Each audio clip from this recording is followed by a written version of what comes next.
శ్రీమాత్రే నమ. జయ గురు దత్తాత్రేయ నమ.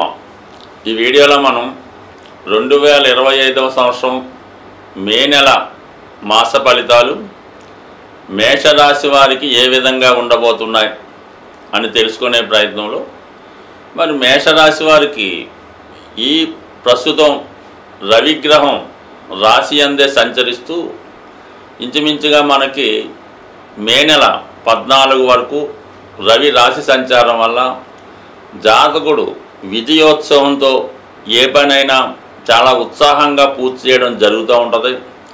ఎక్కడికి వెళ్ళినా చాలా గుర్తింపు గౌరవం పొందడం జరుగుతూ ఉంటుంది.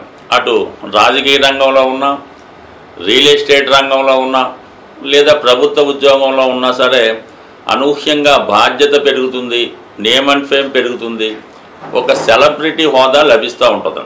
అలాగే మీరు కూడా విరివిగా ఎక్కడికి వెళ్ళినా ప్రామిస్ చేస్తూ ఉంటారు, వారి పని క్షణంలో పూర్తి చేద్దామని అనుకుంటూ ఉంటారు. ఆ విధంగా అనుకున్న పని అనుకున్నట్టే పూర్తి చేయడం జరుగుతూ ఉంటుంది.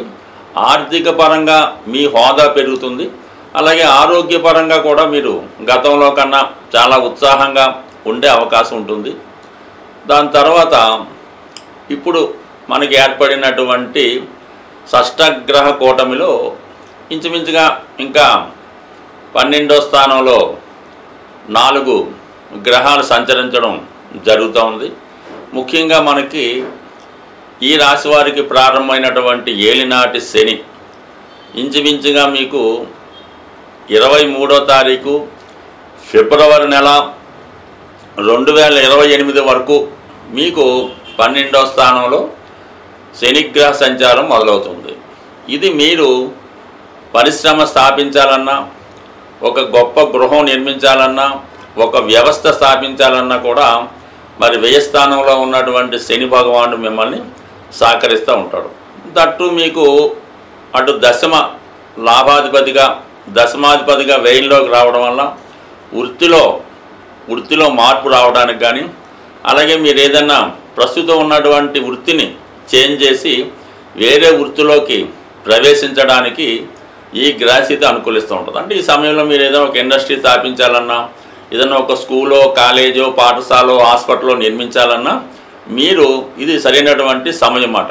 అంటే ఈ సమయంలో మీకు మనీ కూడా సులభంగా దొరుకుతుంది. అలాగే మీకు సహకరించే వాళ్ళు కూడా సహకరిస్తారు. సమయానికి పని పూర్తి చేసుకోగలిగే సామర్థ్యం కూడా లభిస్తూ ఉంటుంది. దాంతో లాభాధిపతి కూడా అవడం వల్ల, వ్యయ స్థానంలో ఉండడం వల్ల ఆదాయం కన్నా ఖర్చు ఎక్కువ అవుతూ ఉంటుంది. అంటే ఆదాయం కన్నా ఖర్చు ఎప్పుడు జరిగిందంటే కామన్గా మనం ఏదో ఇన్వెస్ట్మెంట్ చేయడం అది జరుగుతుంటుంది కాబట్టి. బట్ ఏదైనా ఈ రాశి వారు జీవితంలో అభివృద్ధి చెందాలన్నా, ఇదే క్షణం నుంచి మీరు మీ పతనం ప్రారంభం అవ్వాలన్నా కూడా ఈ శని భగవానుడే కారణం అవుతుంటాడు. మీరు మంచి వ్యవస్థను ఎన్నుకొని ఒక మంచి కార్యక్రమం చేపట్టి దాంట్లో ఇన్వెస్ట్ చేయడం వల్ల మీ యొక్క అభివృద్ధి రోజు రోజుకి పెరుగుతూ ఉంటుంది. అలాగే మిమ్మల్ని ప్రశ్నించే వాళ్ళు, అభిమానించే వాళ్ళు కూడా చాలా వరకు మీకు సహకరిస్తూ ఉంటారు.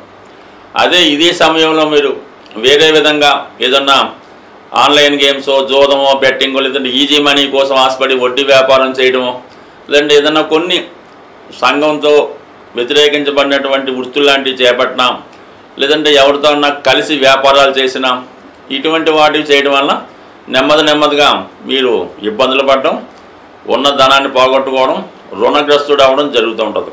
సో ఏదేమైనా జీవితంలో పైకి తీసుకురావాలన్నా, అధపాతాలనికి తొక్కాలన్నా కూడా కేవలం శని భగవానుడే కారణం అవుతుంటాడు.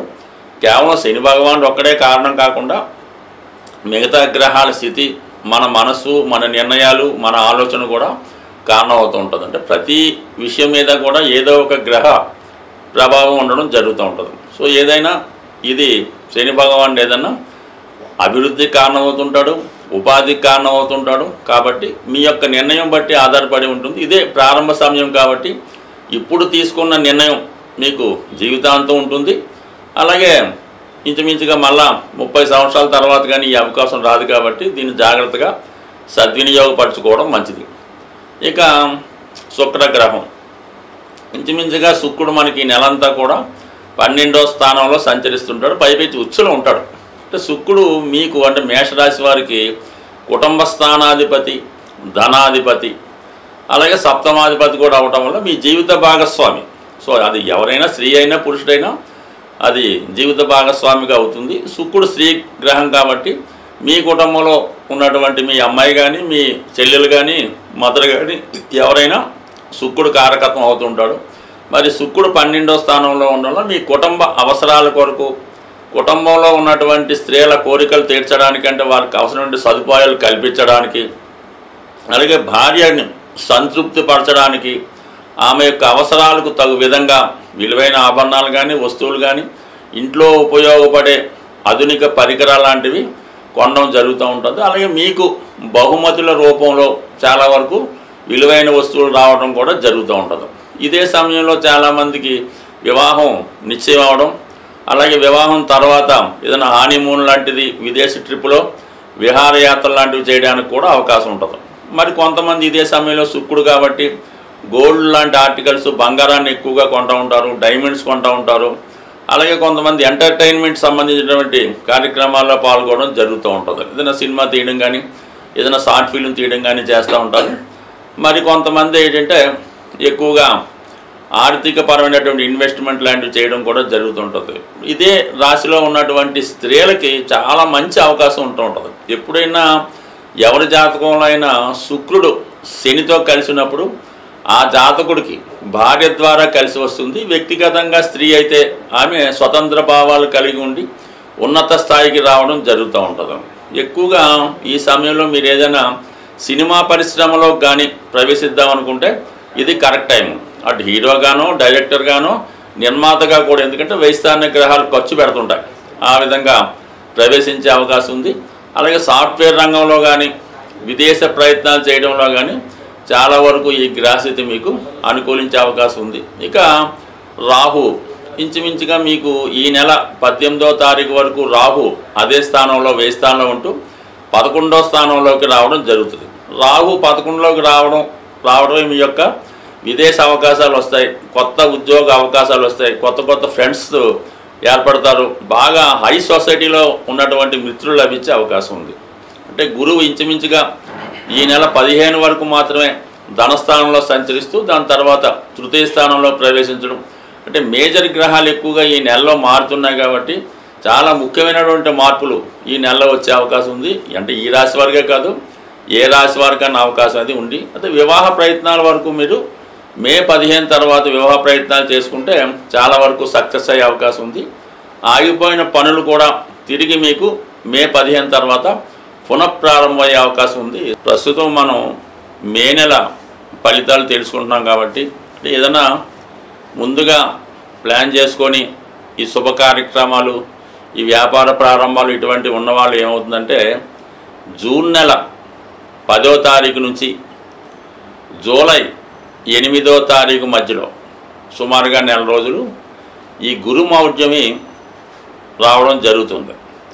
ఈ గురుమౌఢ్యం జరిగినప్పుడు సాధారణంగా వివాహాలు చేయడం కానీ, శుభకార్యాలు, కొత్త వ్యాపారాలు, గృహప్రవేశాలు లాంటివి సాధ్యమైనంత వరకు చేయకుండా చూడవలసి ఉంటుంది. అంటే మొత్తం మీద ఏంటంటే మనకి జూన్ 10వ తారీఖు నుంచి జూలై 8వ తారీఖు మధ్యలో అంటే ఏదైనా వివాహం కొరకు దానికోసం ప్లాన్ చేసుకున్న వాళ్ళు ముందుగా తెలుసుకుంటారని ఇది కొంతవరకు మీకు సూచనగా చెప్పడం జరిగింది. అందువల్ల అంటే ఏదైనా మీరు శుభముహూర్తాలు అలాంటివి ఏమన్నా ఉంటే మళ్ళీ మీకు జూలై 8 తర్వాత ఉండే అవకాశం ఉంది. అయితే మీకు మళ్ళా ఈ భాద్రపద మాసం, ఆషాఢ మాసం ఇవన్నీ ఉన్నాయి కాబట్టి ఈ పెళ్లి విషయంలో అనుకున్న వాళ్ళు ఈ మోడాన్ని కూడా గుర్తుపెట్టి దాన్ని బట్టి ముందుకెళ్తే మంచిది. బట్ దాని తర్వాత ఏంటంటే మరి ఈ నెలలో మేజర్ గ్రహాలు మారుతున్నాయి కాబట్టి అందులో ముఖ్యంగా గురువు మారినా పెద్ద ఇబ్బంది ఉండదు, ఏదో మంచి చేయడం మొత్తం మీద ఎవరికి అపకారం అయితే కలిగించడు. కానీ ఈ రాహు కేతువులే చాలా వరకు ఇబ్బంది కలిగిస్తుంటాయి. అందులో పైపెచ్చు ఈ రాహు స్వక్షేత్రమైనటువంటి కుంభరాశిలో ప్రవేశించడం, అలాగే కేతువు సింహరాశిలో ప్రవేశించడం వల్ల సాధారణంగా అధికారులు అలాంటి బలహీనపడటం వల్ల రాహు స్వక్షేత్రంలోకి వచ్చినప్పుడు కొద్దిగా సంఘంలో, లోకంలో, దేశంలో అక్రమ వ్యవస్థ ప్రారంభమవుతూ ఉంటుంది అన్నమాట. ప్రతిదీ కూడా అనెతికల్గా, ఇల్లీగల్గా వ్యవహరించడం, ఏదైనా సరైనటువంటి క్రమశిక్షణ, న్యాయ వ్యవస్థ లేకపోవడం జరుగుతుంటుంది. అది వ్యక్తుల మీద కూడా ప్రభావం చూపుతుంటుంది. కాబట్టి కంపల్సరీగా మరి ఈ జ్యోతిష్ శాస్త్రాన్ని ఎవరైతే ఫాలో అవుతుంటారో అటువంటి వారు ఈ మే నెలలో కంపల్సరిగా ఒకసారి విఘ్నేశ్వరుని యొక్క అనుగ్రహం కోసం అవకాశం ఉన్నవాళ్ళు గణపతి హోమం చేసుకోవచ్చు. లేనివారు విఘ్నేశ్వరుని గరికతో అర్చన చేయించుకోవచ్చు. అలాగే రాహు యొక్క అనుగ్రహం కోసం, అమ్మవారి యొక్క అనుగ్రహం కోసం చేయించుకుంటే చండీ హోమం చేయించుకోవచ్చు. చండీ హోమంలో పాల్గొవచ్చు. దీంట్లో అమ్మవారి కుంకుమర్చన అది చేసుకుంటే మంచిది. బట్ ఏదైనా ఈ రవిగ్రహానికి మనం నిరంతరం సూర్య నమస్కారం చేసుకోవడం, రాహు కేతువులను పూజించుకుంటే చాలా వరకు ఏ సమస్య లేకుండా చాలా అనుకూలంగా రావడం జరుగుతుంటుంది.